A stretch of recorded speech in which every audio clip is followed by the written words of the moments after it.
This is in the WSB 24-hour traffic center. You might still find some lanes blocked in Marietta from a crash investigation that's been going on South Marietta Parkway at Fairground Street. Elsewhere, we got construction 75-85 southbound ramping to I-20 eastbound in the downtown area. Right lane blocked there, and a left lane blocked in both directions on I-20 east and westbound between 285 and Fulton Industrial Boulevard. This report brought to you by the Georgia Department of Driver Services. Stay home and take care of most of your drivers.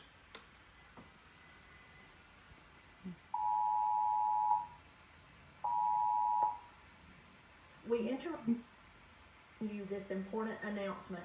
This is an emergency missing child alert.